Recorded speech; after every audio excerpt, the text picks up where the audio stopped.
안녕하세요 여러분, 김영환 목사입니다. 생각 바꾸기를 통한 마음 치유 시즌2, 오늘은 5번째 시간입니다.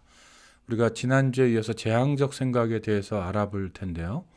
우리가 지난주에 알프레드 아들러라는 심리학자의 내용을 잠시 살펴봤죠. 몸도 굉장히 약했고 또 어찌 보면 어머니에게서 과잉 보호를 받았던 사람이고, 또 동생들이 태어나면서 어머니의 사랑, 또 부모님의 사랑을 동생들에게 빼앗기는 경험도 하게 되고요. 또 한 침대에서 자던 동생의 죽음을 보게 되고, 또 수학을 참 못해서 선생님이 부모님을 불러다 놓고, 알프레드는 수학을 못하니까 공부할 머리는 아니니까 그냥 뭐 구두 수성공이나 좀 시키면 어떨까요? 라는 이야기도 듣고, 또 그 이야기에 자극을 받아서 공부를 정말 열심히 해서 수학을 또 가장 잘하는 학생이 되는 경험, 이런 이야기를 제가 드렸어요. 이 알프레드 아들러라는 사람은 이런 경험을 했기 때문에 몸도 약했고, 또 동생의 죽음을 보면서 또 학교 선생님에게 또 무시당하는 그런 일도 겪어보고, 또 그걸 극복하는 일도 겪어보고, 그랬기 때문에 이분에게 있어서 중요한 주제가 뭐냐, 본인의 삶에 있어서 중요한 주제가 하나 있었는데, 그게 뭐냐면 바로 열등감이라는 주제예요. 자, 열등감이라는 주제를 공부를 할 때는 항상 등장하는 분이 이분입니다. 왜냐하면 이분이 이 부분에 대해서 어떻게 보면 가장 심도 있게 먼저 시작을 했기 때문에 그래요. 그런데 이 알프레드 아들러도 자신의 삶의 경험을 통해서 열등감에 관심을 갖게 되죠. 대부분의 심리학자들은요, 어떤 자기가 특정적으로 이렇게 연구하는 분야들이 있어요. 그런데 그것들이 대부분은 인생의 경험에서 나오는 경우가 많습니다. 이 알프레드 아들러가 가장 대표적인 경우예요. 자기가 열등감이 많았어요. 몸도 약했고 공부도 못했고, 또 부모의 사랑을 동생에게 빼앗겨 보기도 하고, 이런 경험을 했던 사람이에요. 그래서 본인이 열등감을 굉장히 많이 가지고 있었지만 그 열등감을 아주 멋있게 극복한 사람입니다.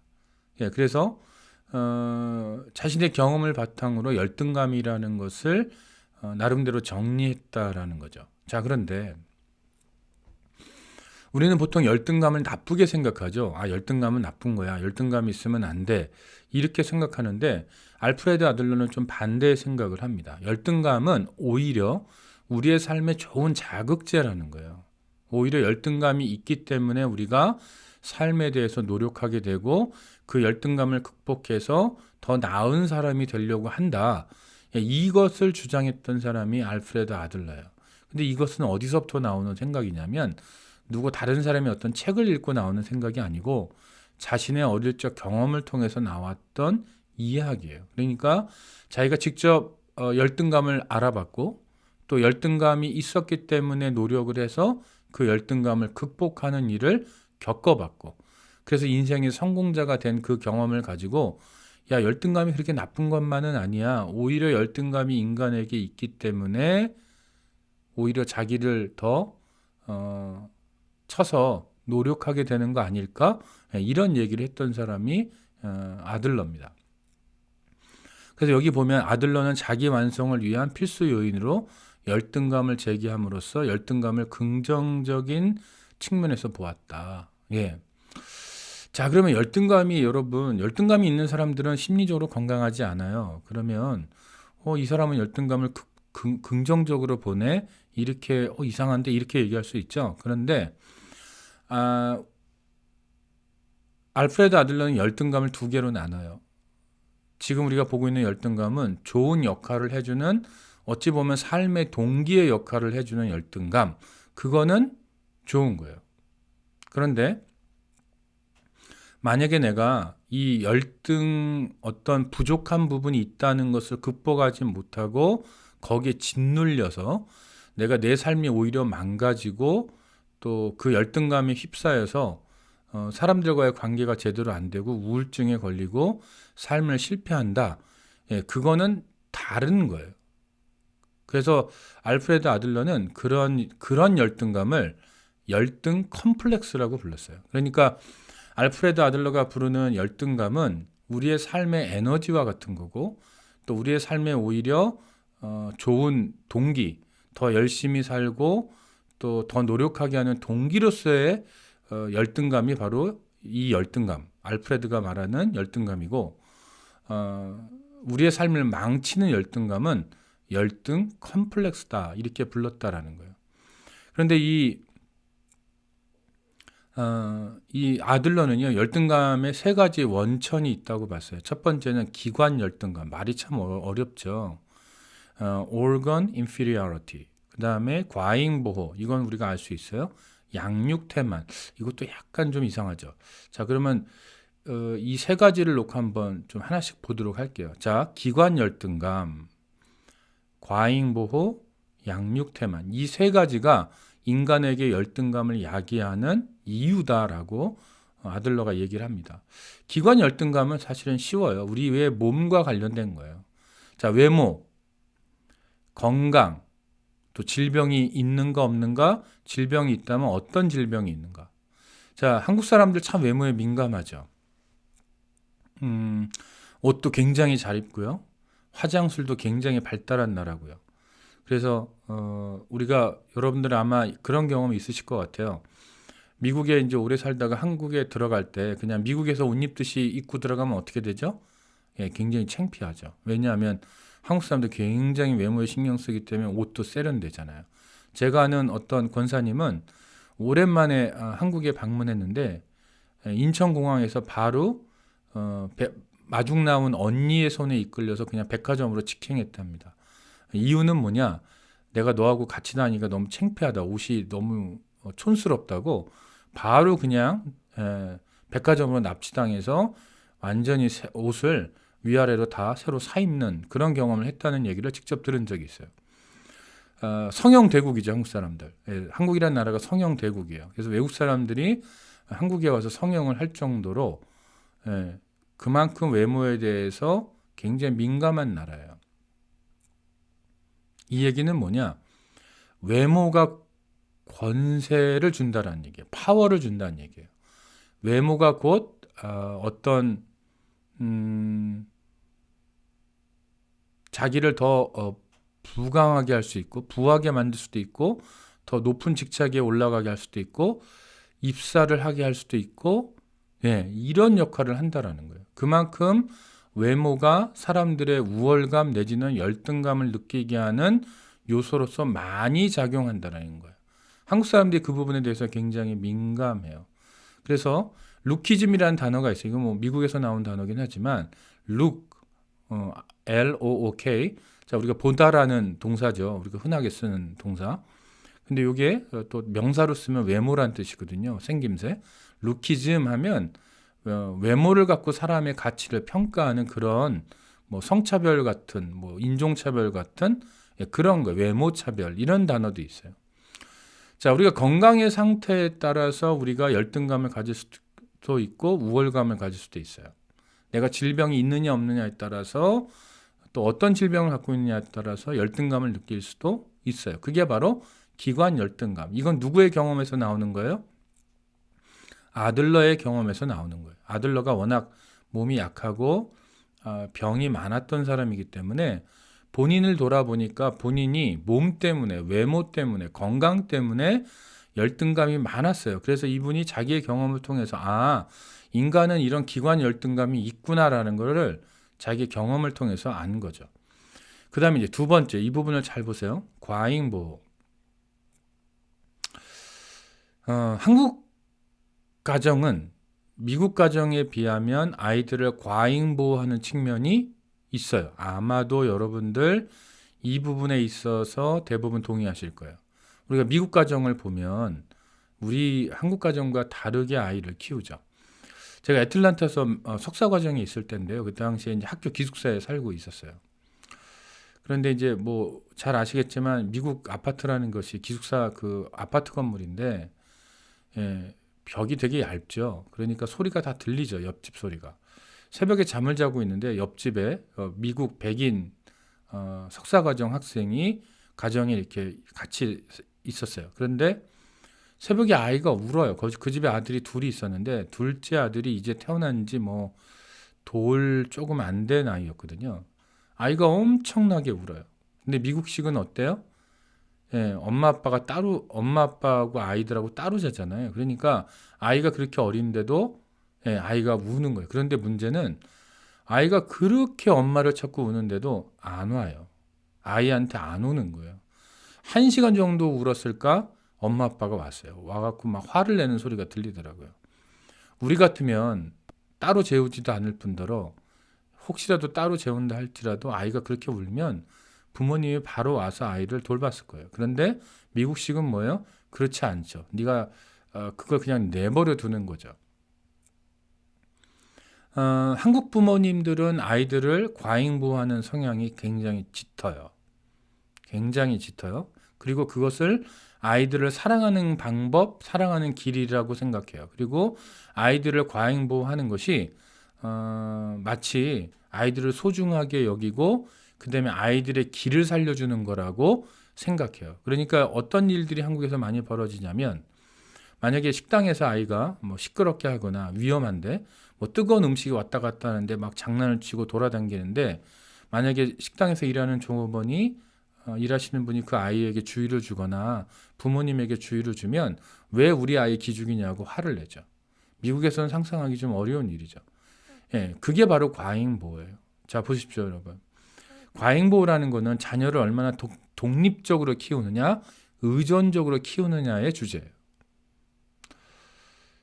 우리는 아이들을 과잉보호로 키우면 아이를 소중하게 키우는 거라고 생각하는데 아들러는 절대 그렇게 생각하지 않습니다. 왜? 본인이 과잉보호를 받고 자라봤기 때문에 경험적으로 얘기하는 거예요.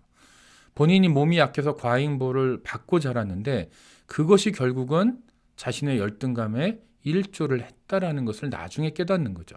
자, 그래서 결국 과잉보호는 뭐냐면 아이들이 해야 할 일을 어른들이 다 해주는 거예요. 여러분, 인간의 자존감이라는 거는 옆에서 다 해줘서 오냐 오냐 해준다고 자존감이 길러지지 않아요. 우리 한국 부모님들이 착각하는 게 있어요.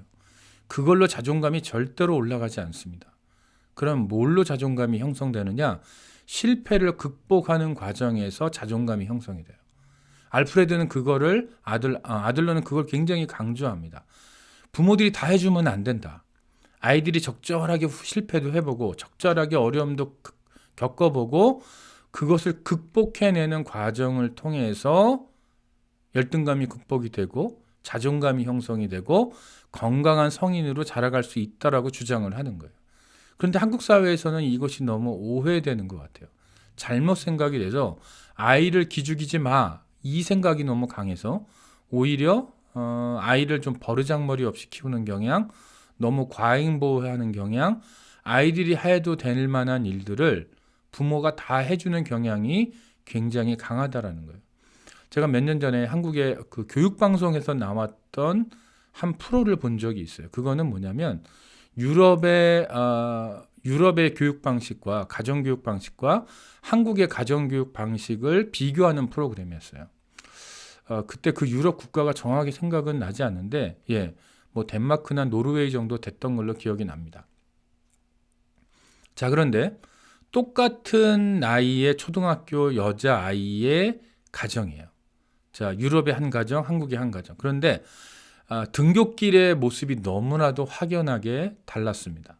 자, 유럽의 그 똑같은 학년의 나이의 아이는 자기가 혼자 아침에 일어나요. 알람을 맞춰놓고 혼자 일어나서 혼자 양치질을 하고 혼자 세수를 하고 혼자 옷을 입고 혼자 가방을 챙겨서 식탁에 와서 혼자 밥을 먹고 물론 부모님과 같이 먹지만 그 밥을 먹는 과정에 부모님이 도와주지 않아요.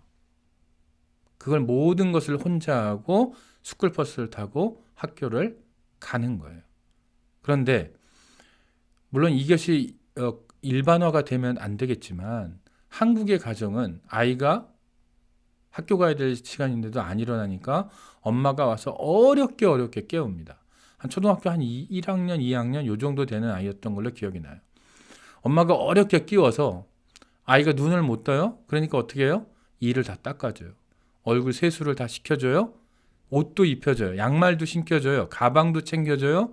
예, 식탁에 앉아서 다 먹는 걸 일일이 챙겨주고 그리고 나서야 아이가 학교를 가요. 요게 바로 과잉보호예요. 이렇게 자란 아이들은 자 우리는 아이들의 길을 살린다는 명분 하에 부모님들이 이렇게 과잉보호를 하죠. 그런데 많은 심리학자들이 말하는 건 뭐냐? 이렇게 자란 아이들이 오히려 열등감이 강하다라는 거예요. 자 여러분 부모님이 이 모든 걸 다 해주면 어떻게 될까요? 아이들이 본능적으로 느껴요. 아 나는 연약한 아이구나. 나는 뭔가를 할 줄 모르는 아이구나. 나는 무능한 아이구나. 나는 이런 걸 할 수 없는 존재이기 때문에 우리 엄마가 다 해주는구나. 우리 아빠가 다 해주는구나. 라고 본능적으로 느낀다라는 거예요. 그래서 이런 아이들은요. 조금이라도 어려움이 오면 어떻게 돼요? 스스로 그 문제를 극복하는 것이 아니고 부모님을 찾아요. 왜? 나는 능력이 없다고 생각하기 때문에. 어려움이 있을 때 부모님을 찾으면 우리 부모님들 기분이 좋죠. 아, 우리 애가 날 사랑하는구나. 이렇게 생각해요. 그런데 그거 착각입니다, 여러분. 그거는 부모님을 찾는 것은 부모님을 사랑해서 찾는 게 아니고 자기가 할 수 없다라고 느끼기 때문에 그래요. 할 수 없는 것을 할 수 없다고 느끼는 건 오케이. 그건 괜찮아요. 그런데 문제는 아까의 경우처럼 아침에 일어나서 혼자 세수를 하고 혼자 이를 닦고 혼자 옷을 입고 가방을 챙기고 아침을 먹고 학교에 가는 과정 혼자 할 수 있는 나이임에도 불구하고 부모님이 다 해주는 거. 예, 그런 경우가 바로 과잉보호에 해당합니다. 예, 한국에는 이런 과잉보호의 성향이 굉장히 강해서 아이들이 유약한 아이들이 많아요. 다시 말해서 정신적으로 유약해서 겉은 되게 화려한데 겉은 굉장히 번지르한데 속은 실제로는 열등감을 갖고 있는 사람들이 많다라는 거예요. 이거는 이 강의를 듣는 우리 부모님들이 한번 심각하게 고민을 좀 해보셨으면 하는 주제예요. 이 부분을 나중에 이게 왜 중요한지를 나중에 다시 재앙적 생각이라는 카테고리와 연결해서 다시 한번 설명을 드릴게요. 세 번째 카테고리 이유는 뭐냐면 양육태만. 이거는 과잉보호하고는 또 완전히 반대되는 카테고리예요. 이거는 뭐냐? 부모가 자녀에 대한 최소한의 돌봄을 하지 않는 거예요. 자, 오늘날은 양육태만이 어떻게 나타나냐면, 자, 과거에는 양육태만이 한국이 너무 가난하고 힘들 때도 양육태만은 있었어요. 아이들이 막 한 가정에 7명, 8명, 아빠는 나가서 뭐 농사 짓고 엄마도 나가서 농사 짓거나 일을 하거나 장사를 하거나 이러면 어떻게 돼요? 아이들이 알아서 크는 거죠. 부모님의 손길이 가지 않아요. 알아서 크는 거예요. 그게 양육태만이에요. 그러면 오늘날도 양육태만이 있을까요? 오늘날 같이 이렇게 과잉보호 시대에 아이가 하나나 둘밖에 없는 시대에 혹은 뭐 많아야 셋 이런 가정에서 양육태만이 있을까요? 있습니다. 어떻게 있냐면 아이들을 그냥 엄마 아빠가 귀찮으니까요. 아이들에게 그냥 뭐 아이패드 하나 던져주고 니네들 알아서 놀아 이거예요.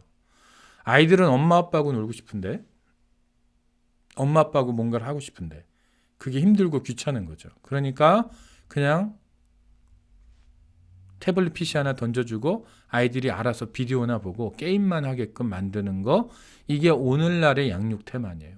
과거의 양육태만과 드러나는 양상은 굉장히 다르지만 결과는 결국은 똑같아요. 그건 뭐냐? 양육태만으로 자라는 아이들은 결국은 마지막에 가면 나는 필요 없는 존재구나 라고 생각한다라는 거예요. 그래서 열등감이 생겨요. 그래서 문제가 있을 때 그걸 극복하기보다는 오히려 문제를 회피하거나 도피하는 경향의 사람이 된다라는 거예요. 그래서 여러분 기관 열등감 자 여러분들 이 중에 본인의 외모 때문에 혹은 건강 때문에 열등감을 갖고 계신 분들 계세요? 예, 거울을 보면 자신감이 떨어지고 이런 분들 혹시 계시나 모르겠어요. 네, 그게 열등감의 원인이 분명히 될 수 있다고 생각을 해요. 그러나 우리가 하나님께로부터 받은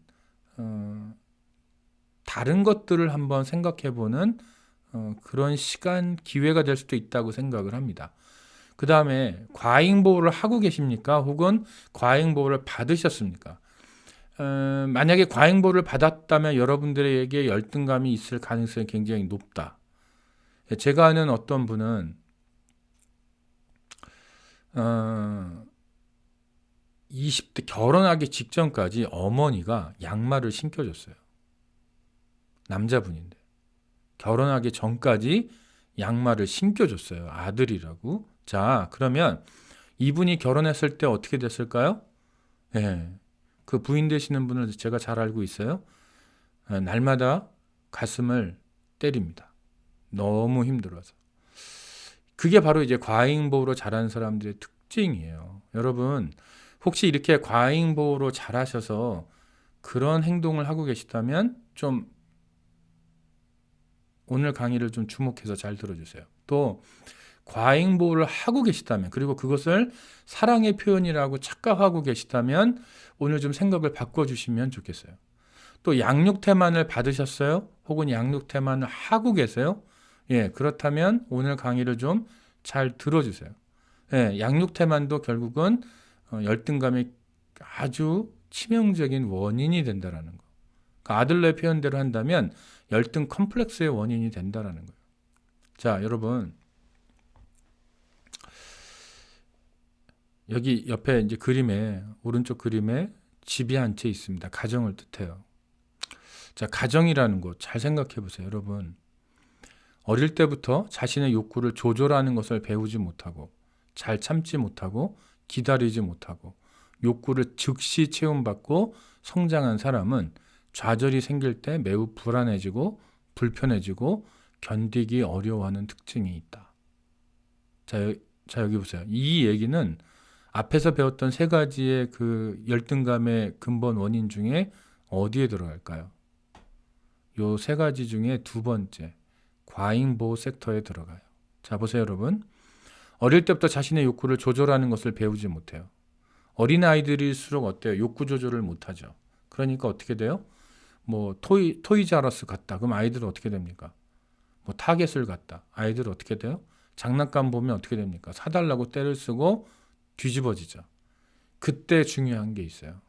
그거를 사줘버리면 창피하니까. 그렇죠. 우리 한국 부모들은 또 이 체면 문화가 있으니까 옆에서 막 울고불고 막 사람들이 쳐다보면 창피하니까 그냥 아유 사줘 해갖고서 그냥 사줘버려요. 그러면 아이들이 욕구를 조절하는 법을 배우지 못해요. 그래서 그런 아이들은 잘 참지를 못하고 기다리지를 못해요. 그러니까 항상 자기가 원하는 게 있으면 즉시 그 원하는 것에 대한 채움을 받아야만 직성이 풀리는 거예요. 이런 것이 습관이 돼서 이런 과잉보호 속에서 살면 결국은 조금만 어려움이 있어도 좌절적인 생각이 굉장히 강하게 일어날 가능성이 높다라는 거예요. 그래서 이렇게 자란 사람은 조금만 상황이 어려워도 불안해하고 굉장히 불편해하고 안절부절 못하고 견디지를 못한다라는 거죠. 그래서 여러분, 과잉보호는 좌절적인 생각의 아주 중요한 원인이다. 이 얘기를 하고 싶어서 제가 아들러의 이론을 가지고 온 거예요. 여러분, 여러분이 부모로서 지금 뭐 이 강의를 듣는 분 중에 이미 이제 다 자녀들을 키우고 내보내서 이것과 별로 상관이 없는 분들도 있을 수 있어요. 그러나 또 이 강의를 듣는 분들 중에 현재 지금 아이를 키우고 있다면 이 대목에 집중을 하시기 바랍니다. 가정이라는 것은 자녀들이 세상에 나가서 성공적으로 적응하기 위해서 적절한 고통, 적절한 절제, 적절한 좌절을 학습하는 공간이다. 이 얘기는 뭐냐? 아이들이 원하는 것을 다 들어주는 것이 꼭 좋은 게 아니라는 거예요. 아이들이 원하는 것을 즉석에서 다 들어주는 게 아니라는 거예요. 자, 제가 어저께 이제 학교에서 수업을 하는데 이제 줌으로 이제 수업을 합니다. 한 학생이 이제 아이들을 다 키워서 이제 대학생 자녀들이 있는 집사님이에요. 근데 이분이 이런 얘기를 하시더라고요. 수업 시간에. 바로 어제 얘기입니다. 아이를 데리고 이제 한국을 갔대요. 오랫동안 미국에 생활을 하다가 이제 한국에 가서 친구를 만났어요. 그런데 이분은 평상시에 미국에서 아이를 키울 때 아이들이 뭔가를 사려고 할 때는 부모님이 주는 용돈을 잘 모아서 그 용돈을 모아서 사는 것을 원칙으로 해서 키웠어요. 이 집사님은 어릴 때 미국에 왔기 때문에 초등학교 한 6학년 때인가 미국에 왔기 때문에 사고방식이 굉장히 미국적인 부분이 좀 있긴 있어요. 자, 그런데 한국에서 이제 아이를 데리고 이제 쇼핑을 해요. 친구랑 같이 쇼핑을 하는데 뭔가를 좀 아이가 사고 싶은 게 백화점에서 딱 눈에 들어온 거예요. 그래서 이제 이 집사님이 그 아이에게 딸에게 너 얼마나 갖고 있어? 돈이 얼마나 있어? 얼마나 모았어? 라고 물어봤대요. 근데 아이가 돈을 카운트를 해보더니 내가 가지고 있는 돈으로는 저거를 못 사겠네 라고 얘기하더라는 거예요. 그리고 더 모아서 사겠다라고 얘기를 했대요. 그런데 이제 한국에서 지금 살고 있는 친구, 이 친구와 같이 지금 이 집사님과 같이 이제 백화점에서 지금 같이 이제 쇼핑하는 걸 도와주는 친구분이 야, 우리 여기 같으면 그냥 한국 같으면 그냥 사주고 마는데 너는 왜 그렇게 해? 라고 묻더라는 거예요. 자, 여러분들 보십시오. 이게 어떻게 보면 과잉보와 그렇지 않은 경우의 하나의 예일 수도 있어요. 물론 자녀들이 어리고 또 자녀들이 필요로 하는 것을 부모가 채워주는 게 맞죠. 맞아요. 그러나 자녀들에게 더 좋은 교육은 스스로 그것들을 해결하도록 훈련하고 노력하고 만약에 자기가 돈이 부족하면 뭐 아르바이트를 하거나 부모님의 심부름을 하거나 그렇게 하는 방법을 배우게 하고 또 그래도 안 될 경우는 부모님의 도움을 받을 때 정말 고마워하는 마음이 생기더라는 거예요. 그게 그 집사님의 고백이에요. 자, 우리가 잘 알고 있는 것처럼 가정에서는 아이들이 이런 훈련을 할 필요가 있다라는 거예요. 자기가 사고 싶은 것을 그냥 막 사는 게 아니고 적절하게 좌절도 겪어보고 또 기다릴 줄도 알고 또 그것을 스스로 해결하는 훈련도 할 필요가 있다라는 거예요. 이런 훈련을 하고 사회에 나가는 자녀와 이런 훈련을 하지 못하고 사회에 나가는 자녀는 굉장한 차이가 있어요. 그렇기 때문에 가정은 적절한 고통을 겪어봐야 돼요. 근데 이게 너무 지나친 고통이면 오히려 역효과가 나죠. 지나친 절제면 역효과가 나죠. 지나친 좌절이면 역효과가 나죠. 그렇기 때문에 이 적절함이라는 기준을 제시하기가 굉장히 어렵지만 부모님들의 판단 하에 이것이 아이에게 상처가 되지 않고 또 아이에게 좋은 교육적 훈련에 효과가 있다라고 느껴진다면 아이들이 원하는 것을 좀 절제시키고 그 다음에 아이들이 스스로 해결하는 시간을 갖는 그런 훈련의 시간을 줄 필요가 있다라는 거. 이것이 왜 중요하느냐? 이렇게 잘하지 않고 고통 없이 절제 없이 좌절 없이 이렇게 오냐 잘한 사람들은 좌절적 생각이 굉장히 강한 경향이 있기 때문에 제가 이 말씀을 여러분들에게 드려요. 그래서 이렇게 잘한 사람들은 인내심이 부족해요. 이렇게 잘한 사람들은 조그만 어려움에도 금방 무너져요. 세상에 종말이 온 것처럼 아주 세상을 어렵게 보는 경향이 있다라는 거예요. 여러분, 제가 알고 있는 저랑 같이 이제 공부했던 분의 남편, 아마 제가 작년에도 얘기했던 것 같아요. 이제 서울대 수학과 교수님이었는데 지금은 다른 곳에서 이제 다른 연구직에 있으신 분인데 한국의 과잉보가 얼마나 심한지 서울대 수학과를 들어왔는데 수학 문제를 못 풀어서 대학원생에게 과외를 받더라는 거예요.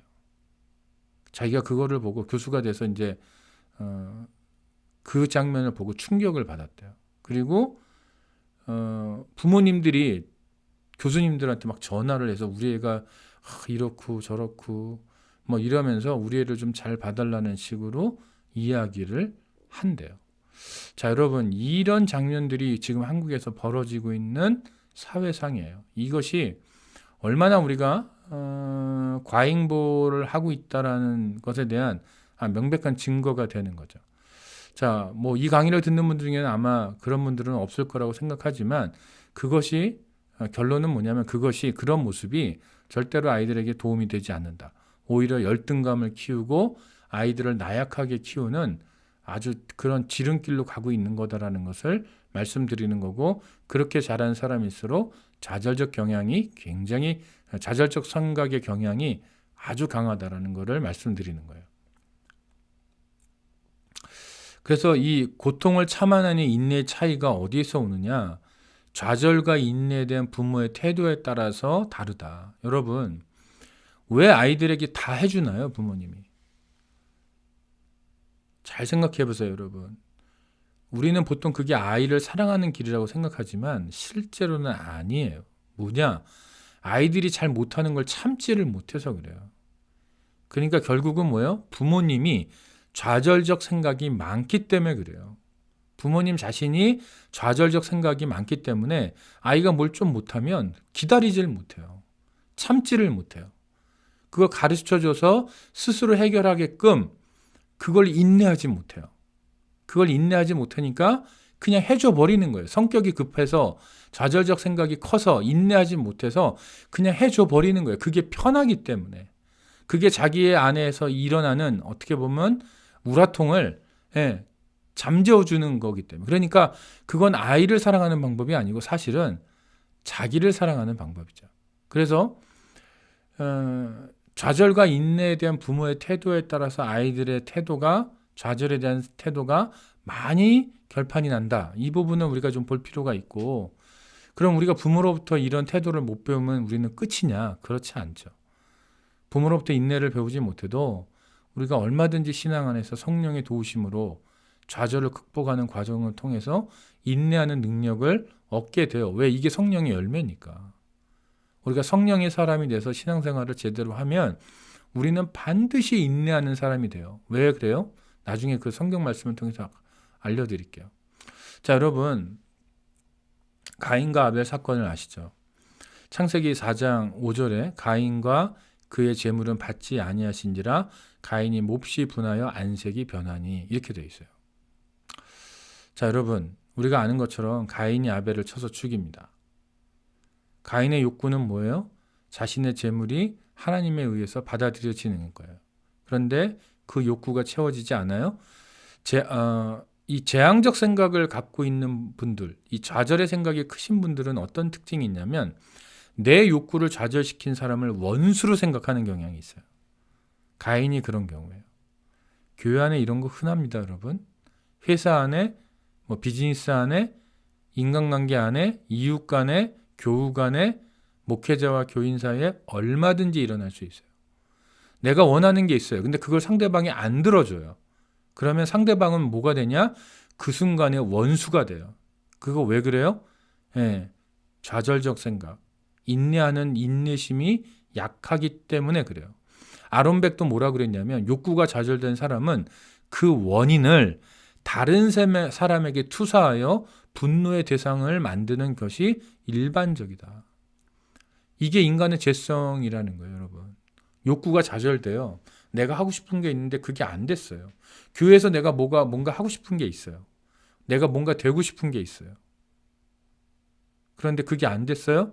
그러면 그 원인을 다른 사람에게서 찾는다라는 얘기예요.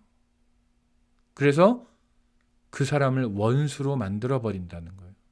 이게 바로 가인의 죄악이에요. 혹시 이 강의를 듣는 분들 중에 이런 가인의 모습이 있는지 한번 돌이켜봤으면 좋겠어요. 여러분들에게 이 좌절된 욕구가 있는데 그 욕구를 다른 사람을 탓하면서 그 사람에게서 원인을 찾고 그 사람을 원수로 만들고 있지는 않은지 여러분 한번 곰곰이 고민해 보세요. 만약에 여러분들에게 그런 성향이 없을 수는 없겠죠. 그러나 만약에 그 성향이 강하다는 것이 발견됐다면 여러분들에게는 좌절적 생각이 강할 가능성이 굉장히 높아요. 자, 그 다음에 역대하 26장 19절의 말씀. 유다왕 우시야예요. 우시야가 손으로 향로를 잡고 분향하려 하다가 화를 내니 그가 제사장에게 화를 낼 때 여호와의 전 안 향단 곁 제사장들 앞에서 그의 이마에 나병이 생긴지라. 자, 여러분, 성전에 있는 기물은 제사장만 만질 수 있죠. 안 되죠. 왕이라고 그것을 함부로 만질 수 없어요. 그런데 유다왕 우시야가 그것을 함부로 만졌어요. 근데 그걸 못 만지게 하니까 화를 내는 거예요. 그랬더니 하나님이 어떻게 하십니까?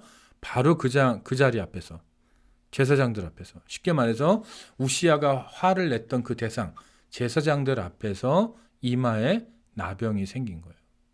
그래서 욕구에 대한 낮은 좌절, 인내심, 이게 분노를 일으키는데, 자, 그래서 분노를 일으키는 거는 상대방이 잘못해서 분노를 일으키는 게 아니고, 내가 화가 나는 이유가 상대방이 잘못해서 화가 나는 게 아니에요, 여러분.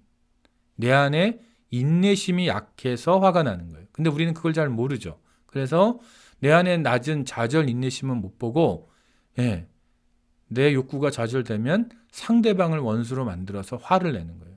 이게 바로 이 우시야의 모습이 전형적으로 좌절, 인내심이 낮은 사람의 모습이다. 이렇게 말할 수 있다. 제임스 콜벤이라는 사람이 있어요. 이분은 좌절의 근원을 세 가지로 얘기합니다. 실패하면 당연히 좌절이 오죠. 또 상실, 배우자가 돌아가시거나 아니면 건강을 상실하거나 돈을 상실하거나 직업을 상실하거나 가족 중에 누구를 상실하거나 이런 경우가 이제 상실에 들어가요. 또 옆에 있는 친구들이 하나씩 둘씩 세상을 떠나서 인간관계를 상실하거나 또 차별을 받을 때도 좌절을 경험한다고 얘기합니다. 그러니까 실패, 상실, 차별. 근데 실패 안 하는 사람이 있나요?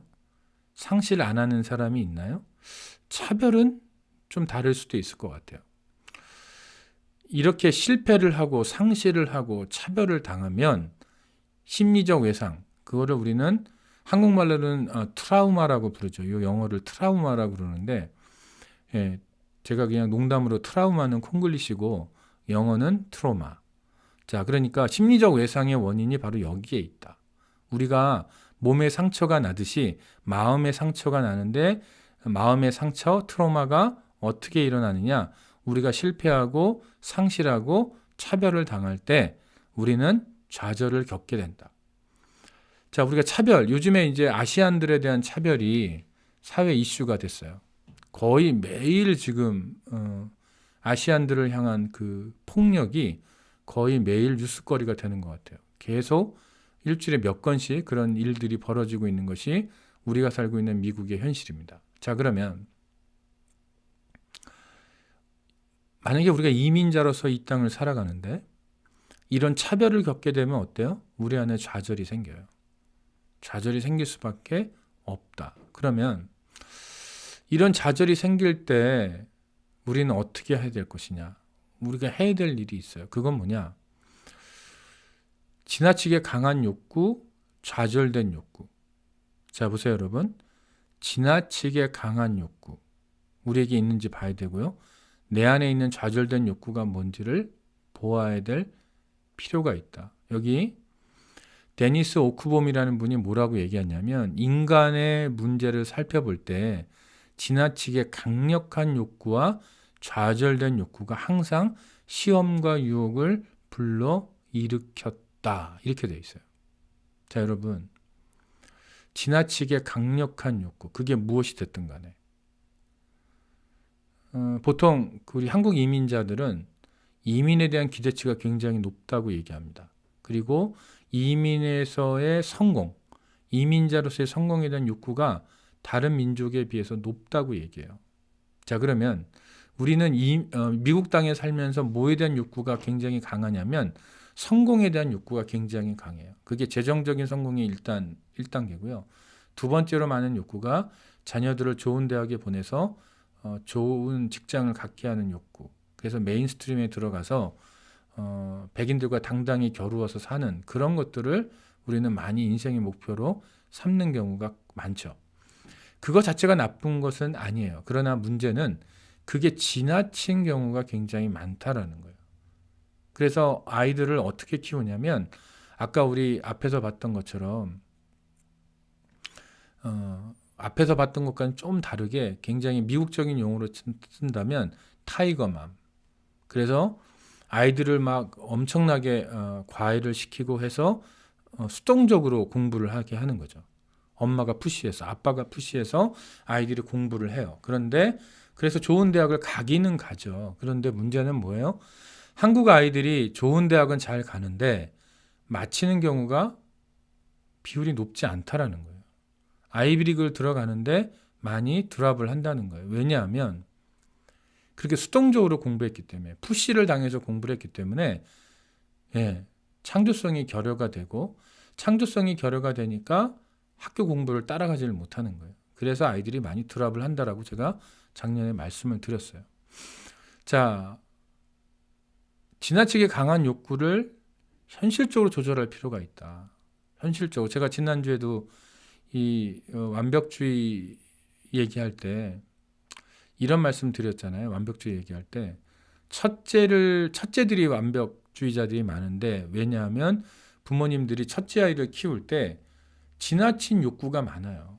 지나친 욕구가 많아서 아이를 정말 최선을 다해서 키우는 건 좋은데 너무 많은 것들을 아이들에게 요구하게 된다는 거예요.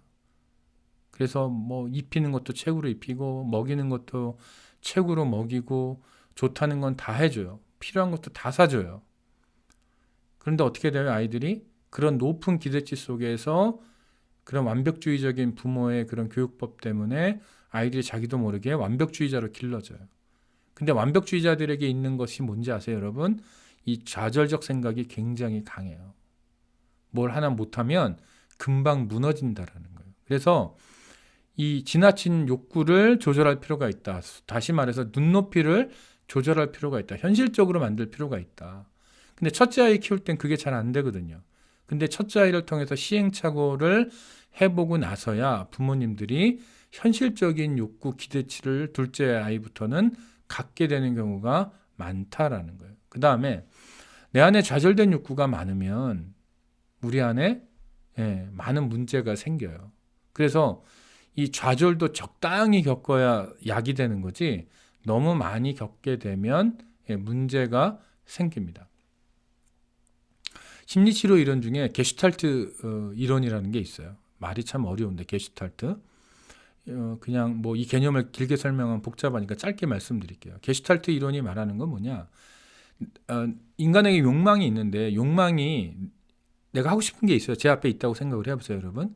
내가 하고 싶은 게 있어요. 근데 그걸 했어요. 그래서 내가 욕구가 채워져요. 그럼 어떻게 되냐면 그 욕망이 내 뒤로 빠진다는 거예요.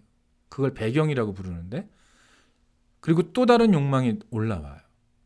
그럼 또 그거를 해결하면 그 욕망은 뒤로 빠져요. 그런데 내 앞에 욕망이 있는데 그 욕망이 해결이 안 되면 그게 뒤로 빠지질 못하고 내 앞에서 정경이라고 하는데 그 앞에 계속 남아있게 되는 거예요.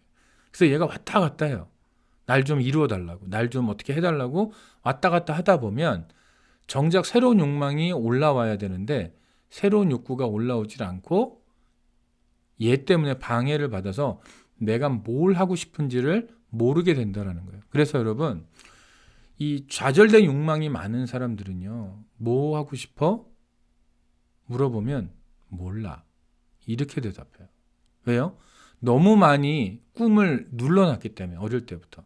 너무 많이 좌절을 겪었기 때문에 게슈탈트 이론대로 한다면 앞에 이 충족되지 않은 욕망이 계속 소리를 지르고 있는 거야. 나를 좀 봐달라고. 그러니까 새로운 욕망, 다시 말해서 나이가 들고 환경이 바뀌면 뭔가 하고 싶은 것이 바뀌는데, 인생의 주기가 바뀌면, 단계가 바뀌면 하고 싶은 게 바뀌는데, 과거에 충족되지 않은 그런 욕구들이 내 앞에서 계속 왔다 갔다 하니까 새로운 것이 올라와도 그게 뭔지를 구별할 수가 없게 되는 거예요. 그래서 욕구가 너무 많이 좌절되면 이런 현상이 벌어진다. 중요한 건 뭐냐? 아까도 제가 가정의 역할에 대해서 말씀드렸던 것처럼 적절한 좌절. 이게 굉장히 좀 어려운 말이긴 해요. 그러니까 모든 것을 들어주는 것이 아니고 정말 아이의 발전을 위해서 부모님들이 몇 가지는 남겨놓고 아이들이 스스로 해결해서 그것들을 성취하는, 어려운 것들을 극복하고 성취하는 기회를 아이들에게 주자라는 거예요. 그것이 주어질 때 좌절적 생각이 줄어들고 극복이 된다라는 거예요. 그리고 오히려 자존감이 올라가게 된다라는 거, 이걸 좀 기억하셨으면 좋겠어요. 자, 여러분, 영어로 우리가 환자를 페이션트라고 그러잖아요. 잘 알고 있죠. 근데 영어로 인내라는 단어도 똑같이 페이션트예요. 그러니까 환자는 뭐 하는 존재냐면 인내하는 존재죠. 만약에 환자가요, 병들었을 때 자신의 질병과 상황을 끔찍하고 고통스럽게 생각하고 나쁘게만 보면서 인생이 끝난 것처럼 파국적으로 보면 치료가 잘 안 된대요. 이게 좌절 인내심이 낮은 분들이 병에 걸리면 생기는 현상이에요. 마치 내가 조그만 병에 걸려도 큰 병에 걸린 것처럼, 또 내가 큰 병에 걸리면 마치 내 인생이 끝난 것처럼 생각하는 경향들이 있다라는 거예요. 있다. 그런데 이게 몸의 병이 걸렸을 때만 그런 게 아니고 트라우마, 한국말로 트라우마, 심리적 외상에 걸렸을 때도 똑같아요. 내가 상처를 받았을 때, 마음의 상처를 받았을 때 마치 내가 끔찍한 일을 경험하는 것처럼, 인생이 끝난 것처럼 생각을 하면 마음이 회복이 안 된다라는 거예요. 몸도 회복이 안 되고요. 마치 내가 병에 걸렸을 때 그게 그냥 끝난 것처럼 막 좌절 인내심이 낮아갖고 그냥 막 안절부절 못하고 막, 이런 경우는 몸에 오히려 회복이 안 돼요. 마음의 외상이 들었을 때, 트라우마가 왔을 때도 마찬가지예요. 그래서 여러분, 우리가 의지적으로 몸이 아프든 마음이 아프든 이게 끝이 아니라는 거. 특별히 우리 신앙인들은 이 부분에 있어서 하나님의 도우심이 있고 하나님의 기도 응답이라는 것이 있기 때문에 그것에 대한 신뢰를 하면서 소망을 가져야 되는 것. 그것이 우리 몸의 질병과 마음의 질병을 회복시켜주는 중요한 약이 된다는 거. 그래서 우리가 페이션트가 필요하다는 거. 이것을 말씀드리고 싶어요. 여러분들 그 치킨 수프 포 더 소울이라는 책을 아마도 미국에 계시는 분들은 좀 아실 것 같아요. 미국에서 베스트셀러 중에 하나예요. 자, 뭐 영혼을 위한 뭐라고 할까요? 치킨 수프니까 뭐라고, 삼계탕? 우리나라로 그냥 하면 그렇게 될 것 같아요. 근데 이걸 한국에서는 이게 책 제목이 어떻게 번역되어 있냐면 가장 절망적일 때 가장 큰 희망이 온다. 잭 캔필드라는 분이 쓴 책이에요. 미국에서 베스트셀러입니다. 한국에도 번역이 돼 있어요. 자, 이분이 여기서 이 책에서 뭐라고 그러냐면 문제를 향해서 말해라. 그러니까 문제와 좌절에 부딪힐 때 말하래요. 뭘 말하라는 거냐? 좌절. 내가 나를 쓰러뜨리려고 하는데 나는 너보다 더 커. 너는 나를 이길 수 없어. 그래, 누가 이기나 보자. 이렇게 말하라는 거예요. 내 몸에 병이 들었어요. 내 마음에 어떤 상처가 있어요. 그때 말하라는 거예요. 네가 나를 못 이겨. 한번 해보자. 이렇게 말하라는 거예요. 자, 우리는 예수 믿는 사람이니까 예수의 능력으로, 예수 이름으로 명하노니 나를 낙심하게 하고 좌절하게 하는 영, 너는 내게서 떠나라. 나를 좌절하게 하는 몸의 질병, 떠나라. 나를 좌절하게 하는 이 마음의 병, 떠나라. 무엇의 이름으로? 누구의 이름으로? 예수의 이름으로 명하노니. 우리에게 이렇게 우리 식으로, 우리 믿음의 식으로, 우리의 문제를 향해서 이렇게 선포하는 것이 굉장히 중요하다고 저는 생각을 해요. 이렇게 할 필요가 있다. 그래서 여러분 마음속에 어떤 문제가 있든지, 여러분의 삶에 어떤 문제가 있든지, 그래서 그것을 도저히 내가 인내하기가 너무 힘들고 어렵다 할지라도 한번 믿음의 고백을 선언하시기 바랍니다. 그 문제를 향해서 한번 예수의 이름으로 선포해 보세요. 나를 낙심하게 하고 절망하게 하고 좌절시키는 그 문제 떠나라. 네가 나를 좌절시킬 수 없다. 왜? 예수님이 계시니까. 네가 나를 쓰러뜨릴 수 없다. 네가 날 쓰러뜨려도 나는 예수님의 능력으로 일어날 거야 라고 선언하는 것이 우리들에게 필요하다라는 거예요.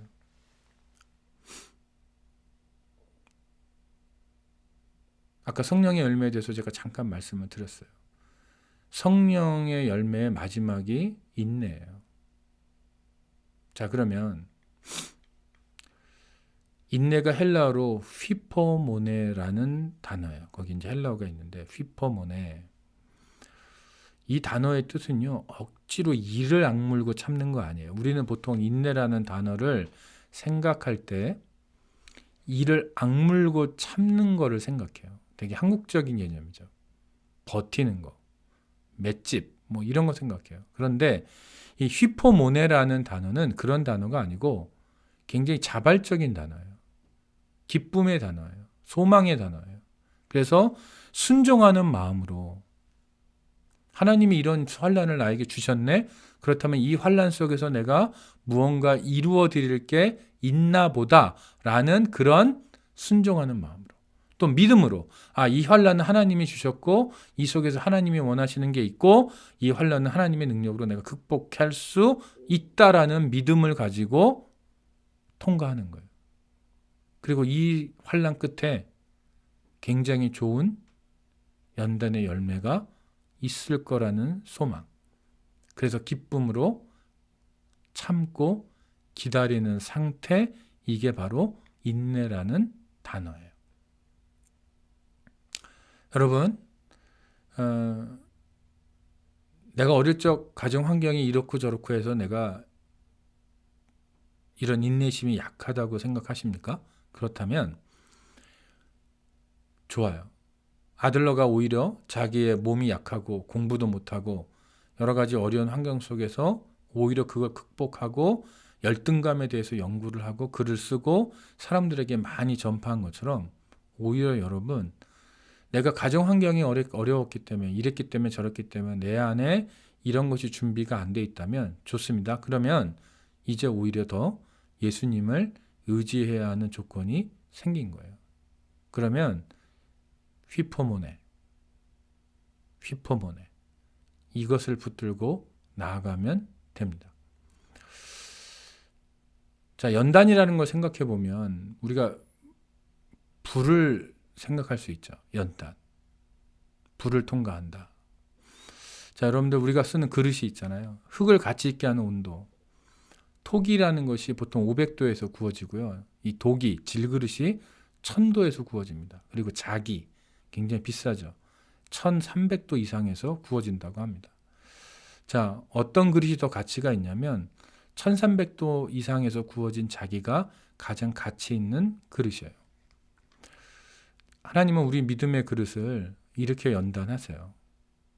때로는 500도로, 때로는 1000도로, 때로는 1300도로. 그런데 우리의 연단이 세면 셀수록 하나님은 우리를 귀한 그릇으로 쓰신다라는 거. 이 부분을 잊지 않으셨으면 좋겠어요. 자, 우리 영국의 조지 뮬러 잘 알죠. 93세까지 5만 번 이상의 기도 응답을 받았다는 조지 뮬러. 2,000명이 넘는, 거기 오타가 있군요. 2,000명이 넘는 고아들을 돌보는 고아원을 운영했던 분이에요. 자, 그런데 이분이 이렇게 얘기합니다. 기도에 대해서. 기도는 시작한 것만으로 된 것이 아니라 옳게 한 것만으로도 된 것이 아니고 얼마 동안 계속하는 것만으로도 된 것이 아니라 하나님이 응답하실 줄로 믿고 응답받기까지 좌절하지 않고 확신 가운데 인내하며 계속하는 것이다.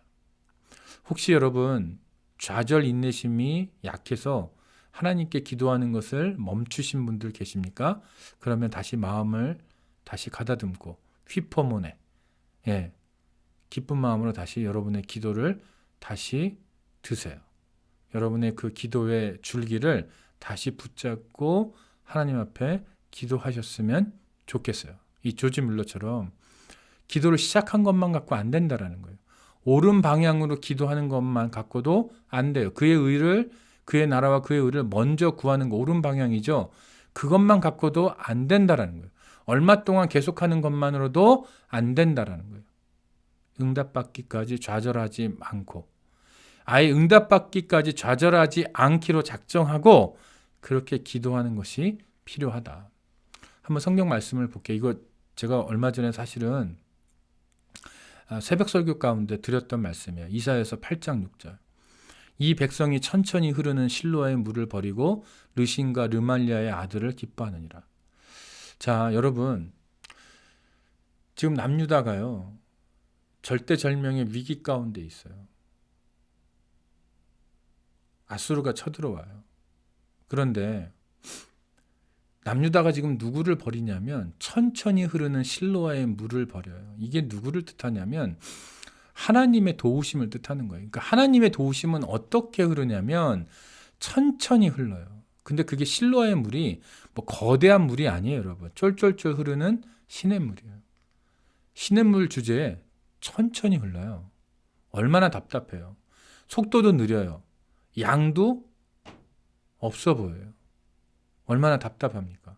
그런데 하나님의 도우심은 그렇게 올 때가 많다라는 거예요.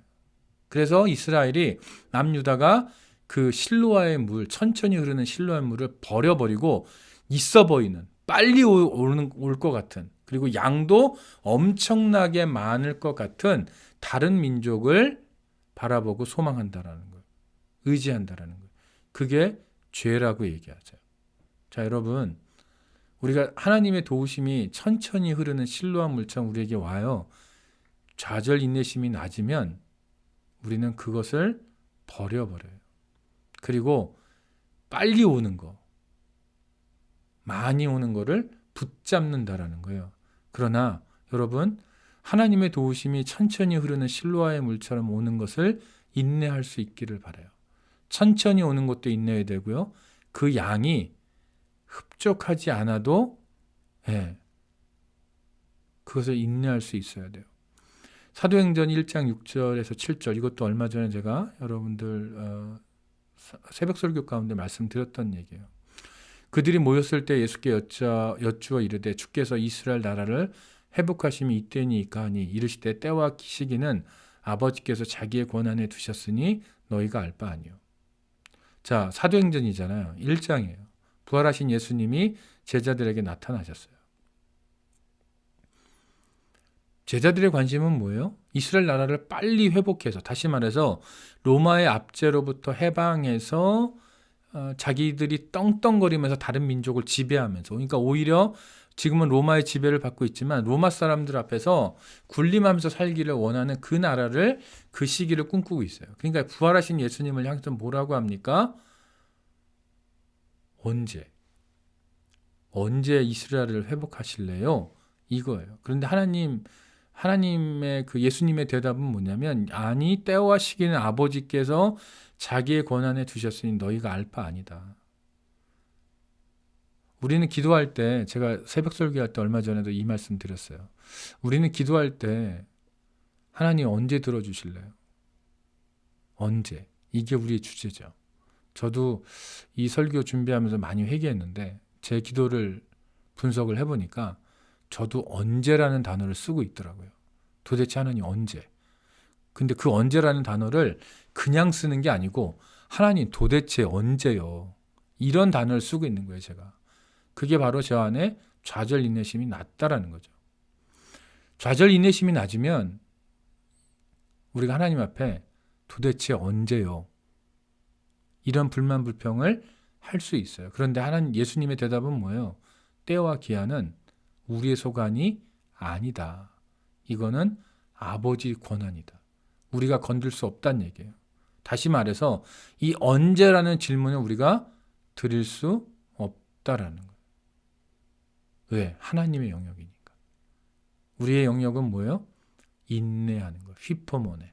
이게 우리의 영역이지, 그 기한을 아는 것, 때를 아는 건 우리의 영역이 아니고 오직 하나님의 영역. 그러니까 우리는 어떻게 해야 돼요? 인내해야 돼요. 누가복음 21장 7절에서 9절, 그들이 물어 이르되 선생님이여 그러면 어느 때에 이런 일이 있겠사오며 이런 일이 일어나려 할 때 무슨 징조가 있사오리까? 여기도 어느 때, 언제요 도대체? 예수님은 언제라고 안 가르쳐 주세요. 그 대신 중요한 게 그게 아니야. 니네들이 뭘 하지 말아야 되는지, 미혹을 받지 마, 주의해, 속지 마, 따르지 마, 두려워하지 마, 이것만 말씀해요. 왜요? 언제는 우리의 영역이 아니기 때문에 우리가 해야 할 일만 그냥 하라는 거예요.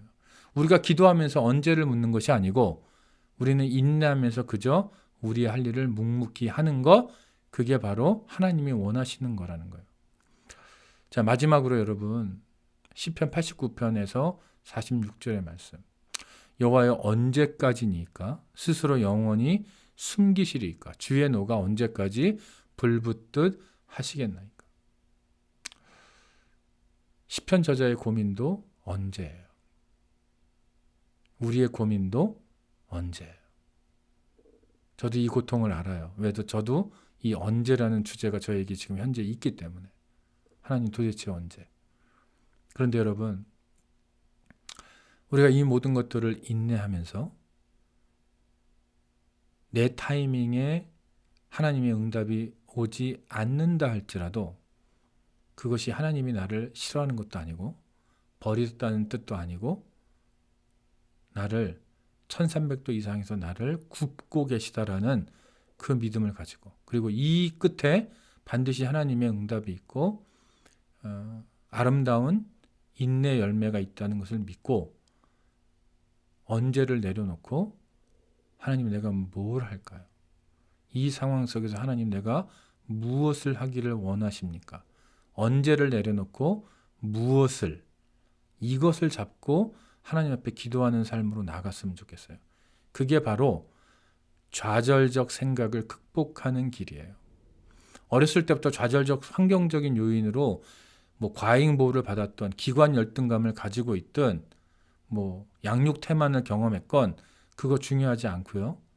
물론 영향이 있죠. 그러나 내가 그것 때문에 내 삶에 어떤 문제가 있고 내 마음속에 인내심이 약하다 할지라도 지금 이 순간 언제를 내려놓고 무엇을 붙들면, 그래서 그것을 하나님 앞에 순종하고 나아가면 우리 안에 아주 자연스럽게 나도 모르는 사이에 성령의 열매가 맺혀서 우리 안에 있는 이 좌절, 인내심이 낮은 이것을 극복하고 하나님 앞에 성숙한 신앙인의 모습으로 설 수 있다라고 말씀드리고 싶어요. 자, 이것으로 이 오늘 내용을 마치도록 하고요. 여러분들 그동안 수고하셨고요. 또 다음 주에는 또 새로운 내용으로 찾아뵙도록 하겠습니다. 여러분 모두 건강하시고요. 다음 주에 뵙도록 하겠습니다. 감사합니다.